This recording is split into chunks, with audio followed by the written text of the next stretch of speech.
யூபியில் வந்து பெரிய தொகுதி, இந்தியாவிலேயே பெரிய தொகுதி, அதிகமான உறுப்பினர்கள் செல்லக்கூடிய தொகுதி. இப்போ அங்கே அகிலேஷ் யாதவோட கூட்டணியில் இருக்கீங்க.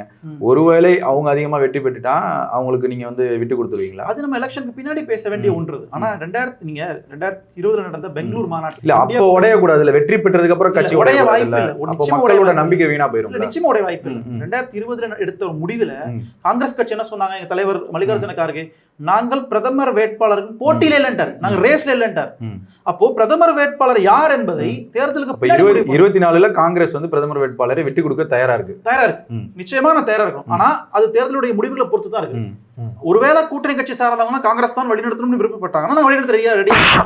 இல்ல நாங்க எங்களுக்கு பிரதமர் பதவி வேணும், அதிகமான தொகுதியில் வெற்றி பெற்றிருக்கோம், நாங்க கூட தயாரா இருக்கும். நாங்க அந்த மோதலுக்குள்ள போகவே இல்லை. பிஜேபி மாதிரி நாங்க ஒரு பெரிய மனப்பான்மையோட செயல்படவே இல்லைன்றத முதல்ல நான் பதிவு பண்ணி. இப்போ அமித்ஷா வந்து என்ன சொல்லியிருக்காருன்னா, இப்போ சமீபமா நேற்று சொல்லியிருக்காருன்னு நினைக்கிறேன், வருடத்திற்கு இப்போ ஒரு நாள் முதல்வர் மாதிரி அர்ஜுன் படம் மாதிரி ஒரு வருட பிரதமர்னு சொல்லி காங்கிரஸ் வந்து நியமிப்பாங்கன்னு சொல்றாரு.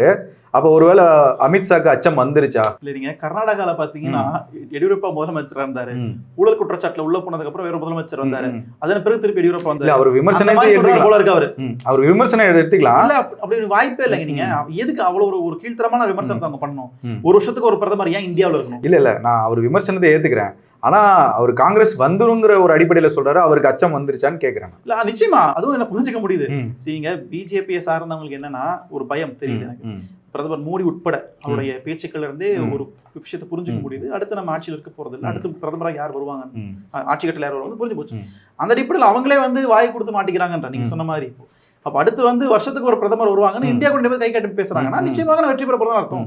அந்த அச்சத்துல வந்துட்டாங்க. அதே மாதிரி மோடியும் கூட ராஜஸ்தான்ல பேசும்போது என்ன சொல்றாரு, காங்கிரஸ் ஆட்சிக்கு வந்துட்டா இந்துக்கள் சொத்துக்களை பிரிச்சு இஸ்லாமிய கொடுத்துருவாங்க. அப்ப காங்கிரஸ் ஆட்சிக்கு ஒரு அவர் தெரிஞ்சு போச்சு போல இருக்கு. அதுதான் கேக்குறேன். அந்த அச்சத்தினுடைய வெளிப்பாடு வந்து இப்படி இருக்கு. அதனால வட இந்தியால சாதகமான நிலைமை நிலவுன்றது எனக்கு மாற்று. இப்போ உத்தரப்பிரதேசத்துல வந்து அது அடிப்படையா வச்சுதான் பாஜக வந்து ஒவ்வொரு முறையுமே இந்த கடந்த 10 வருஷத்துல பார்க்க முடியுது ஆட்சி அமைக்கிறது.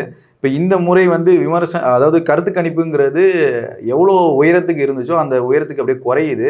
அதை எப்படி பார்க்குறீங்க? இப்போ சமீபமாக வந்து 40 சீட்டு கூட தாண்ட முடியாதுன்னு சொல்லி பல அரசியல் விமர்சகர்களும் சொல்கிறாங்க.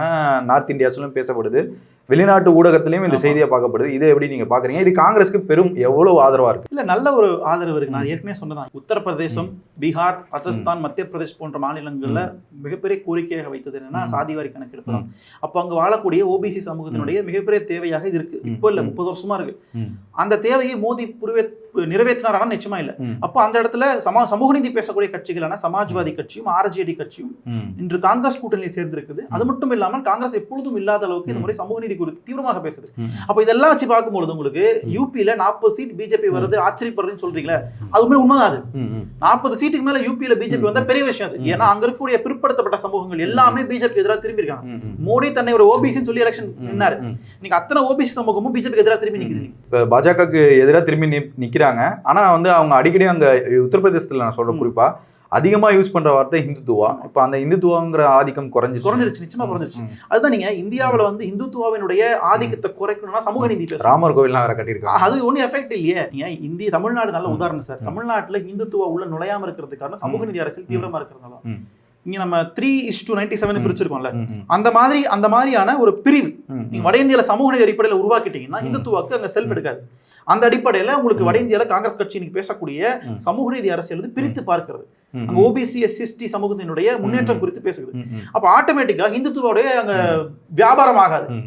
அதான் நீங்க நிலைமையா இருக்கு. அப்போ உங்க ராஜஸ்தான்ல நீங்க பாருங்க, ராஜபுத்திர சமூகம் மிகப்பெரிய ஒரு போர் தொடுத்திருக்காங்க பிஜேபி மேல. ஜாட்டுகளும் எதிராக நிக்கிறாங்க, உறுதிமொழியே எடுத்துட்டாங்க. ஜாட்டுகளும் எதிராக நிக்கிறாங்க. ஜாட் சமூகம் மிகப்பெரிய அரசியல் சமூகம், ராஜபுத்திரர்களும் மிகப்பெரிய அரசியல் சமூகம், யாதவ் சமூகம் மிகப்பெரிய அரசியல் சமூகம், அகிலேஷ் யாதவ் இங்க பக்கம் தேஜஸ்வி யாதவ். அப்போ 3 ஓபிசி சமூகங்களும் இன்றைக்கு எதிராக நிற்கும் பொழுது உங்களுக்கு யார் ஓட்டு போட போறா? உங்களுக்கு இன்னைக்கு இப்போ போதைப் பொருள் குறித்து தமிழக பாஜகவும் சரி, அகில இந்திய பாஜகவும் சரி, போதைப் பொருள் குறித்து தமிழ்நாட்டு மேல நிறைய விமர்சனங்கள் வைக்கிறாங்க. முதல்வர் கொடைக்கானல் போற அந்த பயணத்துல கூட ஏர்போர்ட்ல பாஜக நிர்வாகி கஞ்சாவோடவே வந்து கண்டனத்தை தெரிவிச்சிருக்காரு.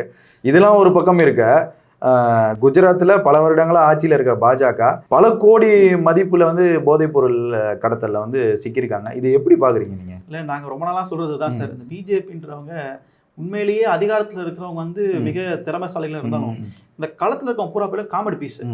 சரிங்களா? இவங்களுக்கு என்ன நடக்குதுன்னே தெரியாது. இவங்க என்ன பண்ணுவாங்கன்னா திமுகவை எதிர்க்கணுன்றதுக்காக ம். சும்மா நாட்டிக்கு வந்து கஞ்சா கட்சி போதைப் பொருள் கட்சின்னு சொல்லிட்டு இருந்தாங்க. ம். இப்போதுக்கு மூஞ்சதுக்கு இப்ப எங்க வச்சுப்பாங்க இப்ப அவங்க? ம். நான் ஏற்கனவே பதிவு பண்றோம். காங்கிரஸ் கட்சி முதல்ல என்ன சொல்லிட்டு இருக்கோம்னா இந்தியாவினுடைய போதை தலைநகரமாக செயல்படுறது குஜராத். ம். அண்ட் இன்னும் குறிப்பிட்டு சொல்லணும்னா அத்தனை போதைப் பொருளும் ம். அதானியினுடைய துறைமுகம் வழியா தான் உள்ள வருதுன்னு நாங்க சொல்லிக்கிட்டே இருக்கோம். புதுவிதமான பேர்லாம் பேர்லாம் வச்சு வராங்க. இன்னும் சொல்ல போனா போன வருஷமே 2023 ஆகஸ்ட் மாசமே 3000 கோடிக்கு மதிப்பான போதைப் பொருட்கள் கைப்பற்றப்பட்டிருக்கு.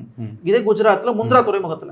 அப்போ நீங்க இந்தியாவின் தலைநகரமா குஜராத்தை வச்சுக்கிட்டு நீங்க தமிழ்நாட்டுல போதைப் பொருள் வந்து உள்ள புழங்குது, இந்தியா முழுக்க புழங்குது. தமிழ்நாடு காவல்துறை கட்டுப்படுத்தி இருக்குது. ஆனா தடுக்க வேண்டிய பொறுப்பு யாருது? தடுக்க வேண்டிய பொறுப்பு நார்காட்டிக்ஸ், போதைப் பொருள் தடுப்பு. அது ஒன்றிய அரசு கண்ட்ரோல்ல இருக்கு. கண்டிப்பா நீங்க எல்லையில உட்காந்து தடுக்க தவறிட்டு காவல்துறை மேல பழிய போறதோ தமிழ்நாடு அரசு மேல பழிய போறதோ என்ன விதத்துல ஒரு நியாயம் இது? அப்ப இது ஒரு காமெடியான அரசியல் அவங்க எடுத்துட்டு இருக்காங்க தமிழ்நாட்டுல. இன்னைக்கு தெரிஞ்சு போச்சு. இதுல என்னன்னா வெளிநாடு இருந்து வருது நினைச்சிட்டு இருந்தோம். ஆனா இப்ப என்ன வேடிக்கைன்னு பாத்தீங்கன்னா உள்ள ஃபேக்டரி வச்சிருக்காங்க. குஜராத்ல ஃபேக்டரி வச்சிருக்காங்க. உள்ள ஃபேக்டரி வச்சு உள்ளே தயாரிக்கிறான். நீங்க அந்த நேத்து செய்திகள் வந்தது பாத்தீங்கன்னா அழகா லேபிள் பண்ணிருக்காங்க சார். பூஸ்ட் பாக்கெட் மாதிரி இருக்கு பாக்குறதுக்கு. பூஸ்ட் காம்ப்ளான் பாக்கெட் மாதிரி இருக்குது. எம்ஆர்பி ரேட் மட்டும் தான் போடல, ஜிஎஸ்டி கூட போடுறாங்க உங்களுக்கு முடிஞ்சா. போதைக்கு ஜிஎஸ்டி மட்டும் எடுத்துருவாங்க குஜராத்ல. அந்த அளவுக்கு தெளிவா பிசினஸ் பண்றாங்க. அதாவது இவர்களுக்கு இந்த மாதிரி நேர்மை அரசியலாம் என்ன தெரியாது. இவங்க ஒரு பக்கத்துல மாட்டு மாமிசம் கொண்டு போறவங்க அடிச்சு கொள்றாங்க. ஆனா அதிகமான மாட்டு மாமிசம் எக்ஸ்போர்ட் பண்றது குஜராத்ல இருந்து தான்.